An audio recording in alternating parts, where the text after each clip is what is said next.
Hello guys! Ngayon ay tuturuan ko kayo kung paano ayusin yung CCTV. So, ngayon, ang sira nito ay yung wire. Naputol yung wire nito kaya kailangan natin i-recover para hindi na natin kailangan bumili ng bago. So, ayan, sa taas, totally, wala talaga siyang wire. And then, dito, itong sa kanan, ito yung ayusin natin. Ito naman sa kaliwa, wala talaga totally yan wire. So, dito nga ay umikot na rin ako sa likod. And then, kung makikita nyo, may ganyan na siya. So, before kasi, inayos ko na yan.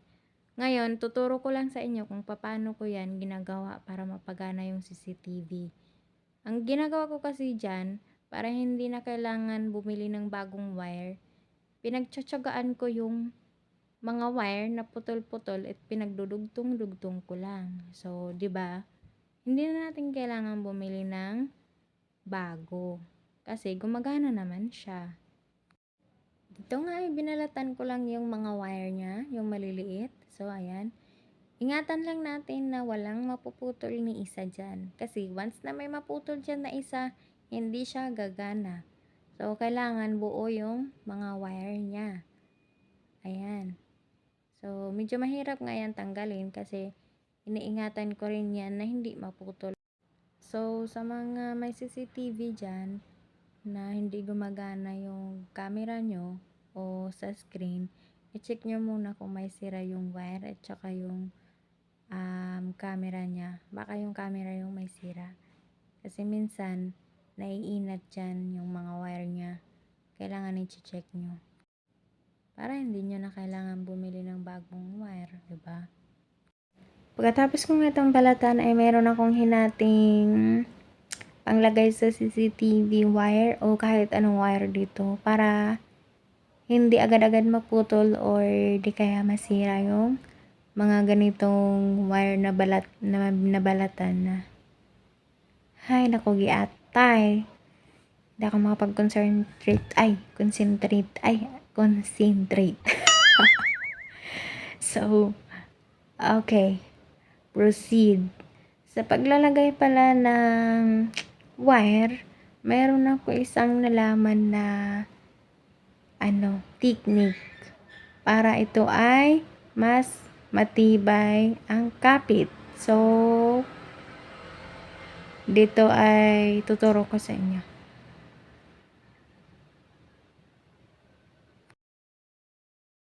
So, there. Ang paglalagay pala ng wire ay tingnan natin. Yung dalawang to pala ay igaganyan nyo, ipagsasalubong nyo, and then, so, ayun na nga, naputol. Kiatay. So, ayan, ang paglagay nga niyan ay magkasalubong sila. So, yung isa pa kanan, tas yung isa pa kaliwa. Parang ganyan, oh. Ayan, oh. Sundin nyo lang yung ganyan. Ganyan, ganyan. Pinaikot-ikot. Yan, tulad ng pagpapaikot sa'yo. Char. So, ganyan. Ayan, pakanan yung isa at pakaliwa yung isa. 'Di ba minsan pag tayo ay naglagay ng wire, ay nako giatay ang iro. Ayan, 'di ba tingnan nyo. Pag tayo naglagay ng wire ay pinagdidikit natin yung dalawa, saka natin paikot-ikutin. O, 'di ba?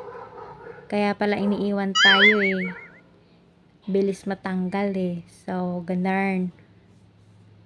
Kaya ayan, 'di ba? Tingnan niyo naman pagkaganda-ganda. Ayan nga at sinindihan ko lang ng apoy yan para medyo sumikip, ganun. Ayan, medyo masikip. Pagkatapos ko nga dito ay tingnan nyo naman ang aking mga aso. Ayan, natulog na kanina pa yan nag-aantay sa akin. Ayan si Kading, ayan si Brownie, and then ayan si Kading. So, ayan ay napakapasaway talaga. Pagkatapos ko nga doon ay umikot na nga ako dito sa loob. Ay, umuulan nga. Ayun. Pagpasok ko dito sa loob ay pumasok na rin ako sa kwarto. Tinignan ko nga dito agad-agad kung gumana na ba talaga. Ayan. So, there. Oh, 'di ba? Gumana na talaga siya, guys. Para talaga diyan. Para talaga 'yan diyan sa doggy. So, kahit sila may CCTV 'yan, oh, 'di ba? Gano'n. So, dito na nga nagtatapos yung ating video. Bye!